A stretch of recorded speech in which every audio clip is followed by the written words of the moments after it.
Just a reminder that this and all my other videos are made for doll collectors or adults buying dolls for others. This is not a video for children. Viewer discretion is advised. Thank you very much for listening. Hello Internet! My name is Kelsey, and welcome back to my closet. Finally, I am getting back into the news videos. I was waiting for something really big and juicy that I could talk about, and I think I finally gathered up enough stuff to put one together, get myself back in the swing of things. So sit back, relax, and let's talk about some exciting things that are coming in the new year. First of all, I wanted to talk about the new Fashionistas that will be coming out at some point. You guys know that I really like the Fashionistas for their faces, so I always like to touch on them when a new round comes out, and these ones, there's a lot of really cute ones. Especially this one here. Don't know what number she is, they haven't numbered them yet, but she's got all these freckles and moles on her, and she's super adorable. The only thing is, if you rebodied her, you would have to kind of recreate the moles yourself on her skin. It's a real shame that she doesn't have any articulation because she is really cute. This one is also pretty cute. She's got the little beauty mark on her chin. I like her makeup. She's got the super thick eyebrows, and it looks like her dress has a little bit more effort put into it. They have actual sweatshirt cuffing at the collar, which is pretty amazing for a fashionista. The pattern just isn't doing it for me. And she's got platform Crocs. Then we have this one who's also really cute. Don't like her dress really. The ruffle is just not doing it for me, but I just love her face. I mean, there's some great faces in this lineup. She looks very sweet. She almost, in this ruffly dress thing, reminds me of like a waitress or something. We've got this one with this huge bun on her head and two tendrils hanging down. I love that idea. With the round sunglasses, she looks like she's straight out of the 60s. Her dress, if it was actually like crocheted, it probably would have been pretty cool, but of course it's just a print of crochet, so. But hey, I mean, it's a little bit different, and it's printed all the way around, so that's nice. Then of course there's a Millie. So very boring. This one is probably the most boring Millie we've had lately. I mean, she's just in a plain dress, ponytail, sandals. There's nothing really going on with her. And of course, I couldn't possibly not talk about the very first ever doll with Down syndrome. And I think they did a fantastic job with this representation because they made her features recognizably Down syndrome, but at the same time, it's a very respectful portrayal. I really applaud Barbie for all of the progressive ways that they have been inclusive in the last 10 to 15 years. They've really stepped it up, and they're like at the front of the game all the time when it comes to representation. So bravo, Barbie. Next, I want to talk about Barbie Cutie Reveal real quick. We're going to be getting another line with a lamb, a teddy, a poodle, and a lion. They look cute. I think that they're almost a little bit of a step backwards from what they've been doing because they've simplified the designs a lot.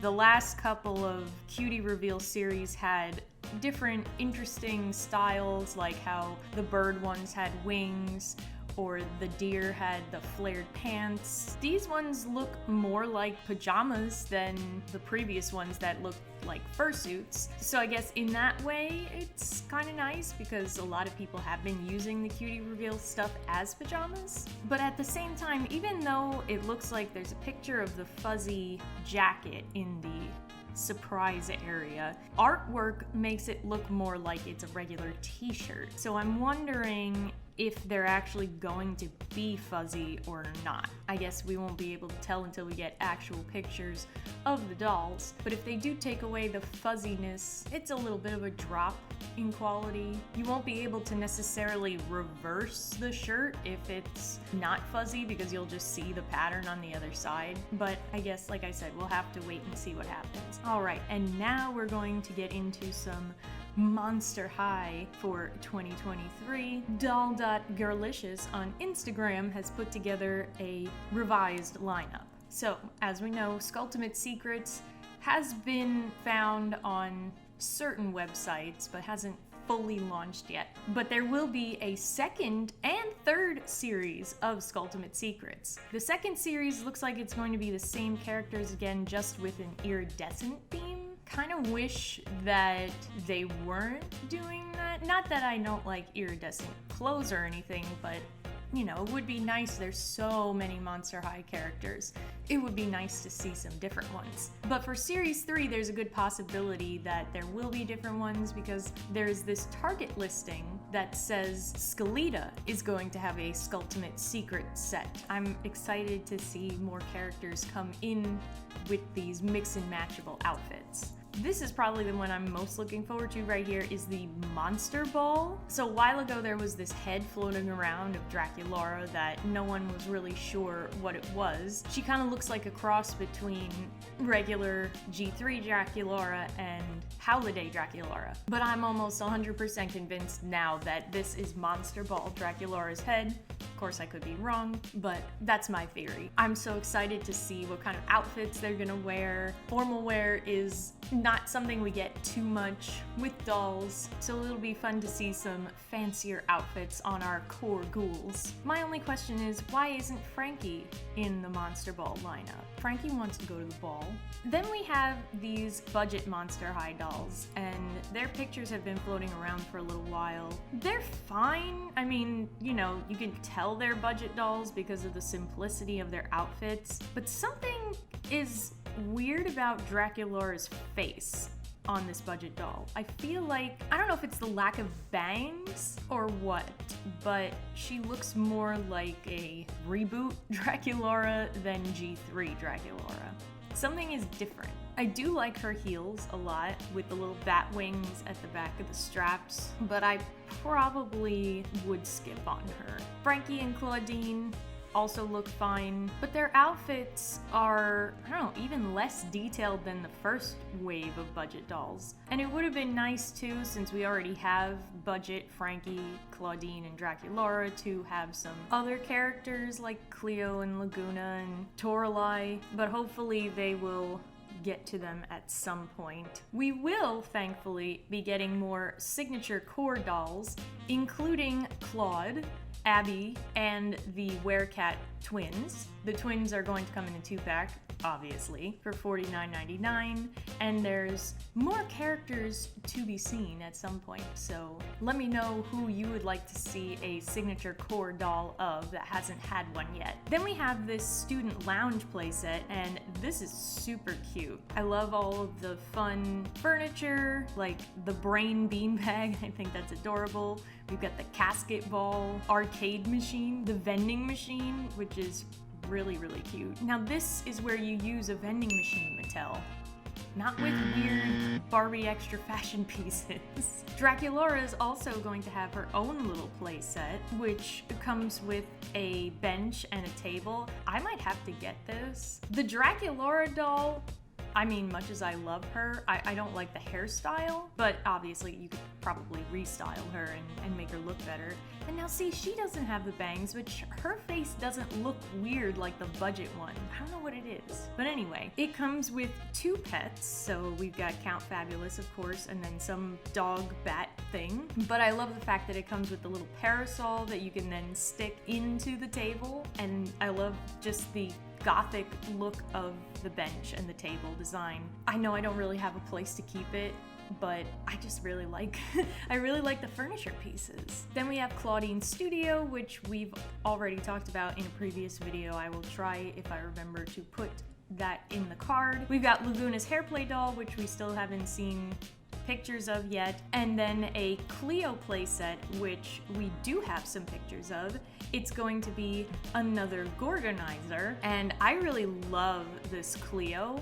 I love all the extra parts of her makeup. I love her hairstyle. And I like too that even though it's another Gorgonizer, it is specific to Cleo. I might have to get that one. I never got the Draculaura one, but I might have to get the Cleo one. There's going to be a 2-pack of Beasties at the mall, and according to this Target listing here, there's going to be some single characters too, because Cleo is going to have her own set with some pets, but that's going to be $24.99, so that's not this 2-pack. The 2-pack We don't know what characters are going to be in it, but it should be interesting. But based on the fact that Cleo is getting one, it's probably gonna be one of the core characters like Draculaura and Claudine, or Frankie and Claudine. I'm just saying, there's so many characters. We need more characters. Last but not least, a little update that wasn't on the graphic, but there is this Target listing of a holiday winter doll for this year.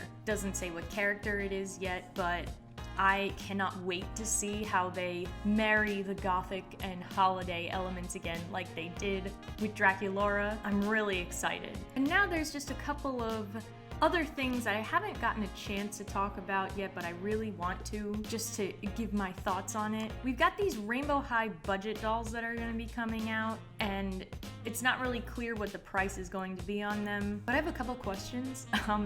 First of all, why is it Series 3? And second of all, why in general? I mean, I understand that they want to be able to get every financial situation to be able to have these dolls, but making them budget dolls kind of takes away everything that makes Rainbow High Rainbow High. The detailed outfits, the articulation, they're just basically like Dreamellas at that point, so just go get yourself a Dreamella doll. I mean, you wouldn't get the faces and hair from a Dreamella doll, but I just feel like they've stripped them down so much that they're not even like Rainbow High dolls anymore. But one thing I am super duper looking forward to from Rainbow High is the Runway series that they're finally going to be doing from season 1 of the show. You guys may or may not remember that I had said I want a Runway Jade, that I wanted that to be my first Jade, and she never came, so I got Winter Break Jade. Not that Winter Break Jade is bad, but oh, how I wanted Runway Jade. She would have been so cool. And now I might just have to get her because her outfit is just amazing. Also, it might be my first opportunity to get a Poppy that I really, really like, because her outfit is super cool. And I'm so excited that these dolls are gonna come with second outfits, because maybe they'll be outfits from the show that we never got in doll form. This should have been done a long time ago, but hey, better late than never. And of course, Series 5 is exciting because we're finally getting Aiden. It's like they're catching up on all the things that we've been asking for a long, long time. Now all 3 A's can finally be together. And I'm kind of glad that they got rid of the light purple character that was pretty boring. I mean, I feel bad saying that because purple's my favorite color and it feels like an insult to the color, but yeah. She was not going to be that interesting. At any rate, I'm very interested to see how Series 5 is going to compare to Series 2 of Shadow High, because they were pretty impressive. Even though they're not coming with second outfits, I still love the outfits that they do come with. The designs are really cool, and of course having accessories is going to be fun. So hopefully Series 5 will come with accessories as well, and their designs will actually be pretty decent. It's kind of hard to tell in the concept art, but they just don't look quite as exciting compared to Shadow High. But I think that's kind of a generalized statement now for Rainbow versus Shadow High. Not that they're going to be bad, but Shadow High is more interesting. Don't really have a lot of what's going to be in the future of Shadow High. Hopefully Series 3 is in the works. Somewhere floating around are the initials for the colors, or at least speculated initials.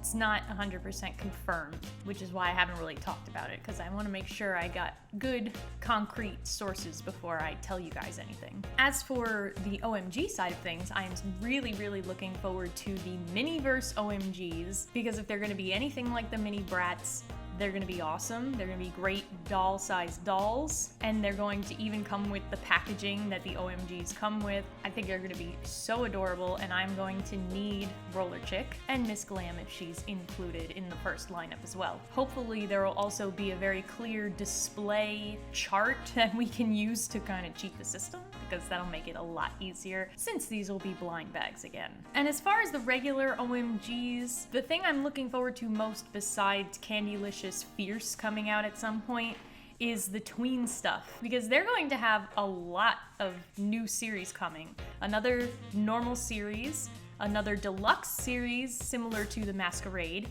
and a head game series, which I'm assuming is going to be very similar to the Bratz head games because they come with swappable heads. Now it says they're supposed to have different facial expressions, but since tween face and the OMG face in general tends to be very similar, very static, I'll be interested to see how exactly they pull off these different expressions, whether it's just going to be eyebrows or if they're going to do anything with their lips or winking or something. Other makeup looks would also be really cool. There's also going to be separate heads you can buy to also swap in and out of the dolls. So, I mean, it's a little bit creepy, the whole head games thing, but I guess people do rebody their dolls, and I've done that myself. So, you know, we're not totally unfamiliar with beheading dolls. The tweens are also getting a car. The tweens, the 12 to 13 age range, are getting a car. I mean, I guess if mermaids can drive a car, then tweens can drive one too, right? With that is everything